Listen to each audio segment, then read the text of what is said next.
Hello दोस्तों, आप सबका स्वागत है। आज हम देखने वाले हैं पशु परिचर के अंतर्गत पार्ट बी के क्वेश्चन। तो शुरू करते हैं।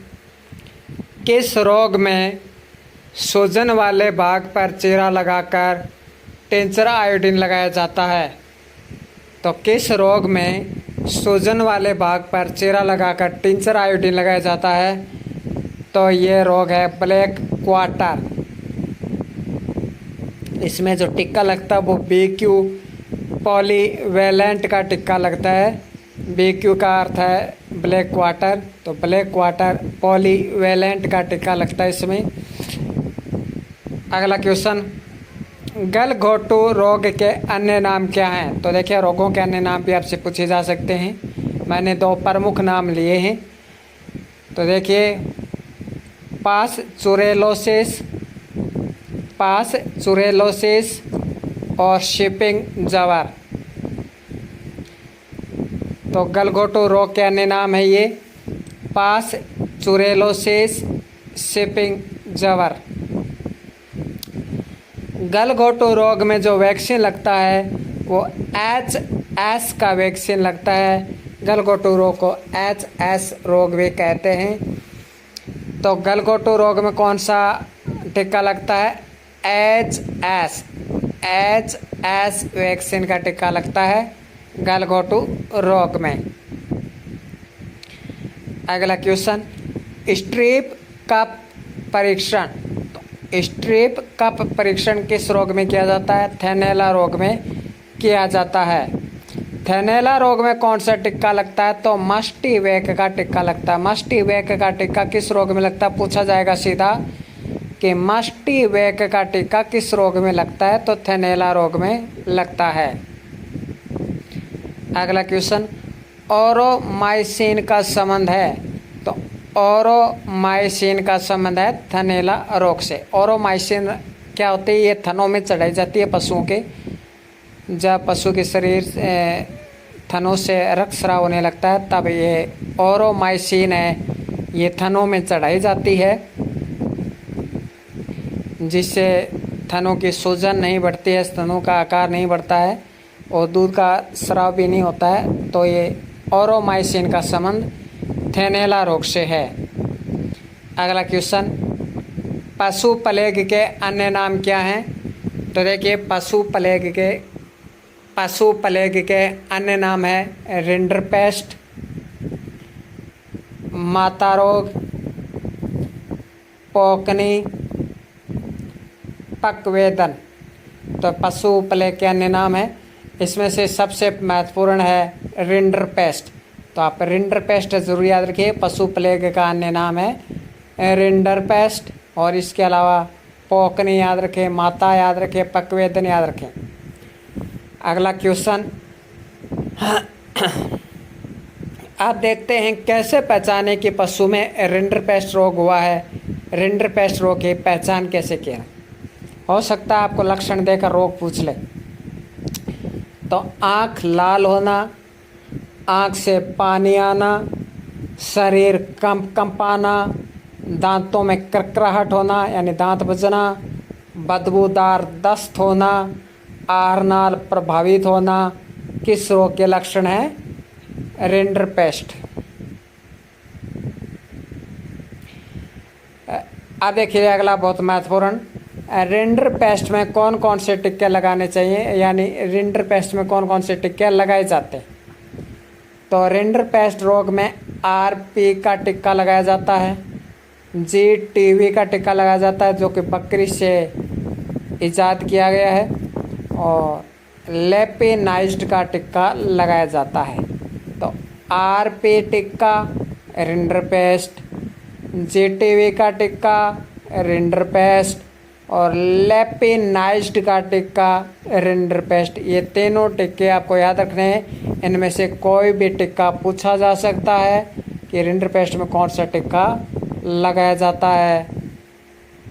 तो देखिए, रिंडरपेस्ट में RP का टिक्का, GTV का टिक्का और लेपिनाइज्ड का टिक्का रिंडरपेस्ट में लगाते हैं। रिंडरपेस्ट में आंखें लाल होती हैं, आंखों से पानी आता है, शरीर कंपकपाता है, दांत बजने लगते हैं, बदबूदार दस्त आते हैं, आनाल प्रभावित होता है।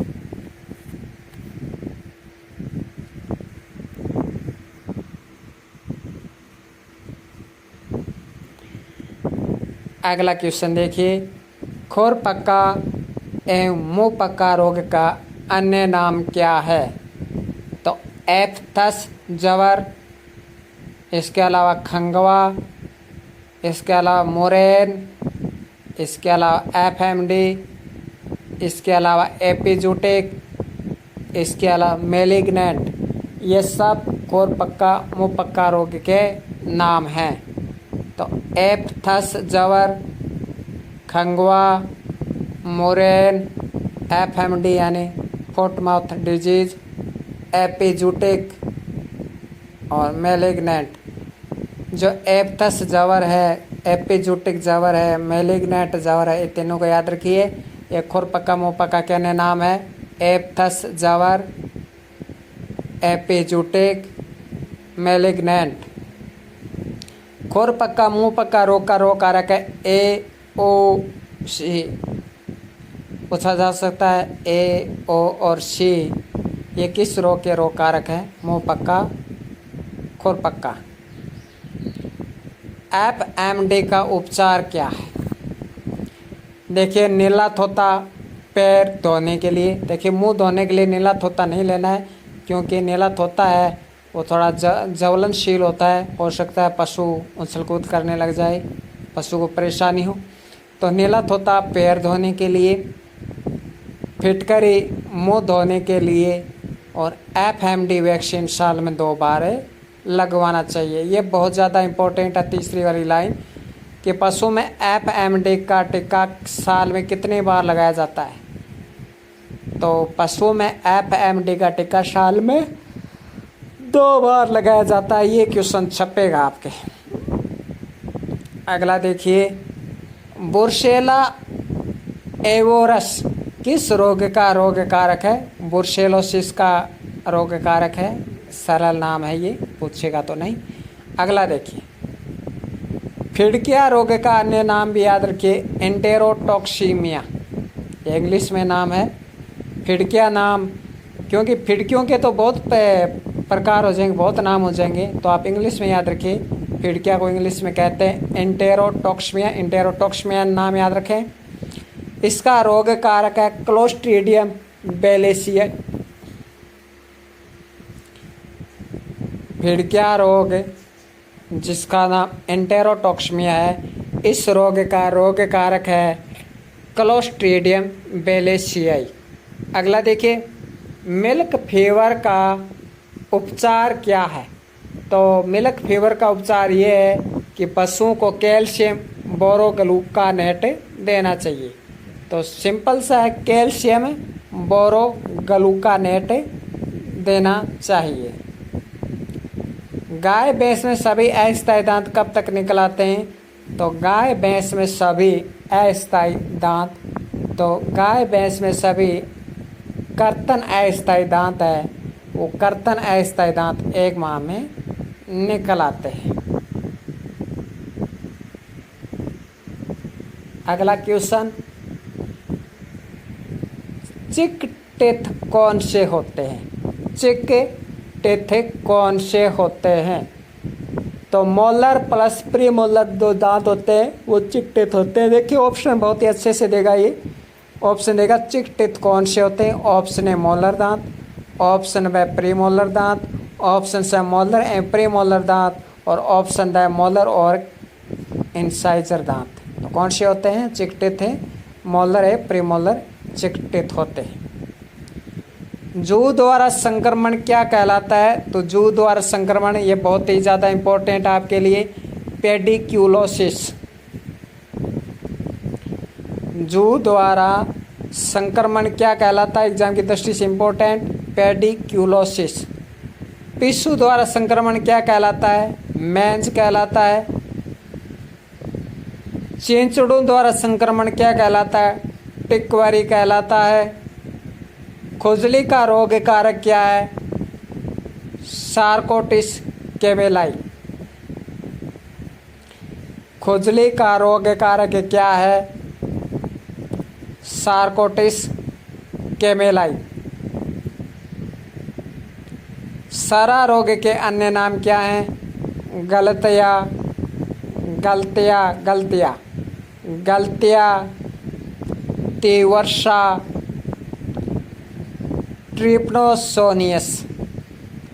हो सकता है सरा रोग के तो देखिए कई नाम होते हैं, तो इसलिए आपको इंग्लिश में सरा रोग का नाम याद रखना है, ट्रिप्नोसोनियस।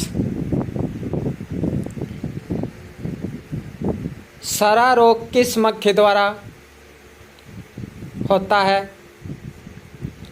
तो सरा रोग ट्रिप्नोसोमा पेकोरम मक्खी द्वारा होता है, ये याद रखिए। ट्रिप्नोसोमा रोग सरा रोग, ट्रिप्नोसोनियस रोग ट्रिप्नोसोमा पेकोरम के कारण होता है। सरा रोग किस मक्खी द्वारा होता है? तो ये ट्रिप्नोसोमा पेकोरम, ये रोगवाहक है मक्खी। अगला देखिए, कोक्सीडियोसिस, जिसे खूनी पेचिश कहते हैं। हो सकता है खूनी पेचिश का कोई अन्य नाम आ जाए हिंदी में, इसलिए आपको इंग्लिश में याद रखना कोक्सियोडिस।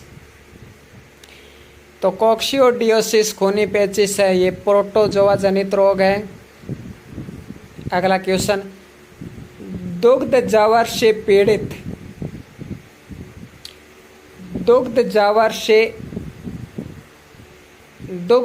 पीड़ित गाय के प्लाज्मा में किसकी मात्रा अधिक होती है? बहुत ही इंपॉर्टेंट क्वेश्चन है, 100% आएगा आपके एग्जाम में ये क्वेश्चन कि दुग्ध जवर से पीड़ित गाय के प्लाज्मा में किसकी मात्रा अधिक होती है? कार्टिसोल की होती है। तो दुग्ध जवर से यानी मिल्क फीवर में पीड़ित गाय के प्लाज्मा में किसकी मात्रा अधिक होती है? कार्टिसोल की। दुग्ध जवर का उपचार क्या है? तो इसका उपचार है कार्बोरोल एमिफिक्स का घोल पिलाना चाहिए। इसके अलावा फाइजर फीवर फार्मूला का प्रयोग करना चाहिए। तो ये दुग्ध जवर में उपयोगी है। आपसे पूछा जाएगा फाइजर फीवर फार्मूला का उपयोग किस रोग में किया जाता है? दुग्ध जवर में किया जाता है। आपको पूछा जाएगा कि कार्बोरोल एमिफिक्स का घोल किस रोग में पशु को पिलाया जाता है? तो कार्बोरोल एमिफिक्स का घोल है वो दुग्ध जवर में पशुओं को पिलाया जाता है। तो कार्बोरोल याद रखिए, मिफिक्स याद रखिए। कार्बोरोल एमिफिक्स का घोल है वो दुग्ध जवर में उपयोगी है। दुग्ध जवर में पशु के थन में किस यंत्र की सहायता से ऑक्सीजन चढ़ाई जाती है? दुग्ध जवर में, मिल्क फीवर में पशु के थन में किस यंत्र की सहायता से ऑक्सीजन चढ़ाई जाती है? साइफन। अगला क्वेश्चन, कोक्सीडियोसिस रोग के रोग कारक हैं। तो कोक्सीडियोसिस रोग के रोग कारक हैं इल्मेरिया जेन्स, और दूसरा याद रखिए इल्मेरिया एक्यूलिना।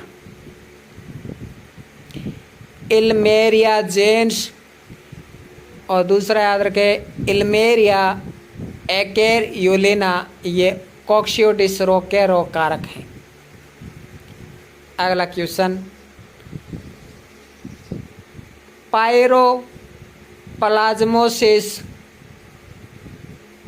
टेक्सस फीवर, बेबिसियोसिस, तो ये होता है प्रोटोजोआ जनित रोग है। ये एक ही रोग का नाम है, बेबिसियोसिस रोग का ये नाम टेक्सस फीवर है, इसी का नाम पायरोप्लाज्मोसिस है। प्रोटोजोआ जनित ये रोग है। खुजली, जिसको इंग्लिश में कहते हैं मैंज,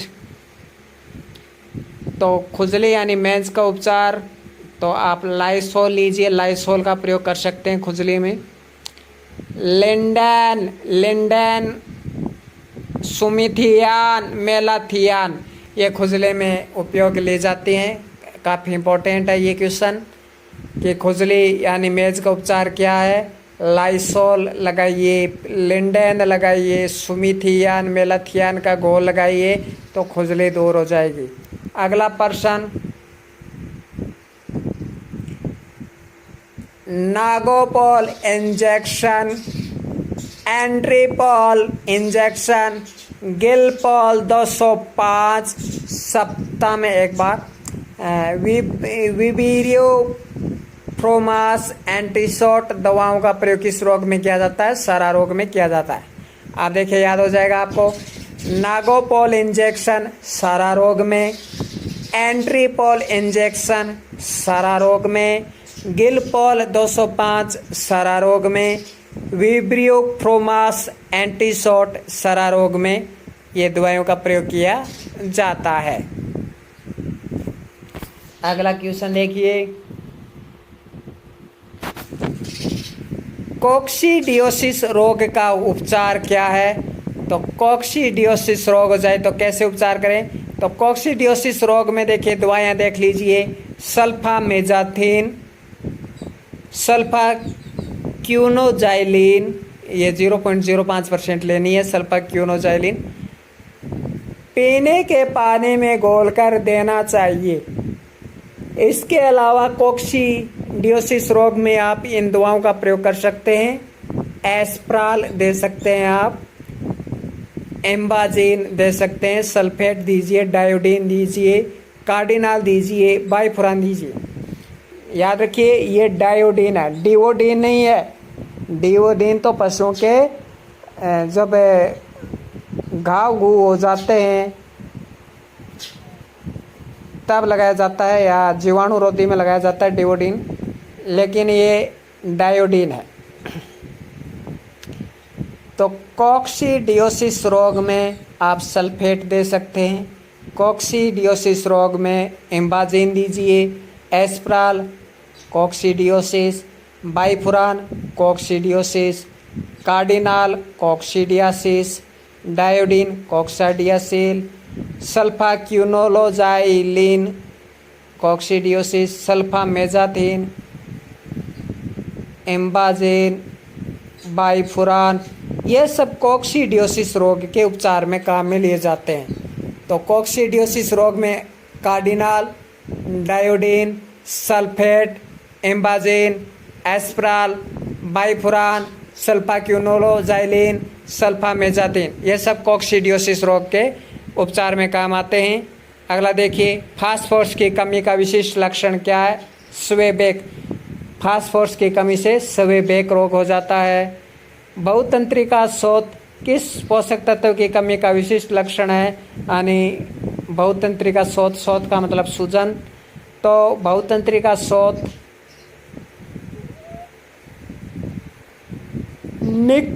निकोटिनामाइड की कमी से होता है। बहुतंत्रिका में सूजन है वो निकोटिनामाइड की कमी की वजह से आता है। हरी खाद को बुआई के कितने दिनों बाद पलट देना चाहिए? तो 45 दिन बाद। गोबर की खाद में फास्फोरस की मात्रा कितनी होती है? गोबर की खाद में फास्फोरस की मात्रा 0.25। वर्मी कंपोस्ट बनाने में कितना समय लगता है? वर्मी कंपोस्ट बनाने में 60 दिन का समय लगता है।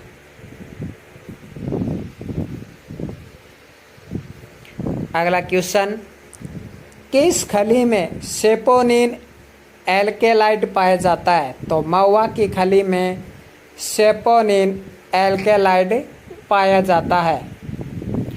पशु अपशिष्ट जैसे मांस है, पशु की हड्डियां हैं, उनको पुनर्चक्रित कर यानी रिसाइकलिंग कर उर्वरक बनाया जाता है, जिसे कहा जाता है रेडरिंग। अगला क्वेश्चन, दूध में उपस्थित प्राकृतिक संरक्षक नहीं है।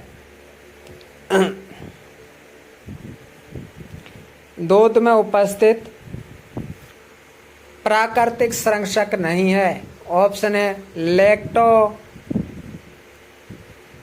Peroxidase, option B conglutinin, option C lactoferrin, option D salicylic acid. दूध में उपस्थित प्राकृतिक संरक्षक नहीं है। तो इसका सही आंसर हो जाएगा सैलिसिलिक एसिड नहीं है। दूध में उपस्थित प्राकृतिक संरक्षक है काग्लूटेनिन, लैक्टोपेरोक्सीडेज, लैक्टोफेरिन, काग्लूटेनिन, जबकि सैलिसिलिक एसिड कृत्रिम है। आगे देखिए, दूध के निर्माण के लिए उत्तरदायी हार्मोन कौन सा है? प्रोलैक्टिन। अगला क्वेश्चन, दूध के आपेक्षिक घनत्व के लिए मानक तापमान कितना होना चाहिए? 60 फ़ारेनहाइट। घोड़ों में सांस लेने में तकलीफ हो रही है तो कौन सा इंजेक्शन लगाना चाहिए? Intramuscular injection. घोड़ों में सांस लेने में तकलीफ हो रही है, घोड़े में सांस लेने में तकलीफ हो रही है तो घोड़े को इंट्रामस्कुलर इंजेक्शन लगाना चाहिए। और आज का लास्ट क्वेश्चन है कि अगर पशु की आंखें लाल हैं, पशु की आंखों से पानी आ रहा है तो क्या करना चाहिए? अगर पशु की आंखें लाल है, पशु की आंखें से पानी आ रहा है तो क्या उपाय करना चाहिए? पानी में बोरिक एसिड मिलाकर आँखों को धोना चाहिए। पानी में बोरिक एसिड मिलाकर आँखों को धोना चाहिए। मर्क्यूरो क्रीम या एक्रीफ्लेविन घोल लोशन डालना चाहिए। या तो आँखों में मर्क्यूरो क्रीम लगानी चाहिए, आँखों में मर्क्यूरो क्रीम लगा देनी चाहिए। क्रीम आती है ये जो कि आँखों में लगाते हैं, तो मर्क्यूरो क्रीम लगा देते हैं। या एक्रीफ्लेविन का घोल बनाकर, एक्रीफ्लेविन का जल में घोल बनाकर, एक्रीफ्लेविन का जल में घोल बनाकर आँखों में डाल देना चाहिए, जिससे आँखें ठीक हो जाएंगी। तो ये तीनों चीज़ें याद रखनी है। जब आंखें लाल हैं तो आंखों से पानी आ रहा है तो क्या उपचार करना चाहिए, आपसे पूछा जा सकता है। क्या डालना चाहिए ऑप्शन में आपको दे सकता है। तो ऑप्शन में आपको बोरिक एसिड मिल सकता है, ऑप्शन में आपको मर्क्यूरो क्रीम मिल सकता है, एक्रीफ्लेविन का घोल मिल सकता है। ये आपको ऑप्शन में मिलेंगे। घोड़ों में सांस लेने में तकलीफ हो रही है तो इंट्रामस्कुलर इंजेक्शन दीजिए। दूध का अपेक्षित घनत्व के लिए मानक तापमान होता है 60 डिग्री फ़ारेनहाइट। दूध के निर्माण के लिए उत्तरदायी हार्मोन है प्रोलैक्टिन। दूध में उपस्थित प्राकृतिक संरक्षक नहीं है, सैलिसिलिक एसिड नहीं है क्योंकि ये कृत्रिम है। पशु अपशिष्ट जैसे मांस, हड्डियों को पुनर्चक्रित कर उर्वरक बनाया जाता है जिसे कहा जाता है रेड रिंग। किस खली में सेपोनिन एल्काइड पाया जाता है? तो महुआ में। कोक्सीडियोसिस रोग का उपचार क्या है? सल्फामेजाथिन, सल्फाक्यूनोजाइलिन का पानी में घोल मिलाकर देना चाहिए। इसके अलावा कोक्सीडियोसिस रोग में एस्प्राल, कोक्सीडियोसिस रोग में इम्बाजिन, कोक्सीडियोसिस रोग में सल्फेट, कोक्सीडियोसिस रोग में डायोडीन, कोक्सीडियोसिस रोग में कार्डिनाल, कोक्सीडियोसिस रोग में बाइफुरान। फास्फोरस की कमी का विशेष लक्षण क्या है? तो फास्फोरस की कमी से स्वेबैक हो जाता है। बहुतंत्रिका शोथ किस पोषक तत्व की कमी का विशेष लक्षण है? निकोटिनोमाइड। हरी खाद को 45 दिन बाद पलट देना चाहिए। गोबर की खाद में फास्फोरस की मात्रा 0.25 होती है और बाकी जो 2 बचे उनकी 0.5 होती है। कर्मी कंपोस्ट बनाने में 2 माह का समय लगता है। कि दुग्ध जवर से पीड़ित गाय के प्लाज्मा में किसकी मात्रा अधिक होती है? कार्टिसोल की। दुग्ध जवर का उपचार ये है कि पशु को कार्बोरोल और मेपिक्स का घोल देना चाहिए। फाइजर फीवर फार्मूला का प्रयोग करना। दुग्ध जवर में पशु के तन में किस यंत्र की सहायता से ऑक्सीजन चढ़ाई जाती है? साइफन। कोक्सीडियोसिस रोग के रोग कारक है इल्मेरिया जीन्स, इल्मेरिया एक्यूरिलीना। पायरोप्लाज्मोसिस, टेक्सास फीवर, बेबीसियोसिस रोग, ये प्रोटोजोआ जनित रोग। खुजली मेज का उपचार यही है कि आप लाइसोल लगाइए, लिंडेन लगाइए, सुमिथियान मेलाथियान लगाइए, नागोपोल इंजेक्शन, एंट्रीपोल इंजेक्शन, गिलपोल 205, विब्रियो फ्रोमास एंटीशॉट दवाओं का प्रयोग सरा रोग में किया जाता है। आज के लिए इतना ही, धन्यवाद।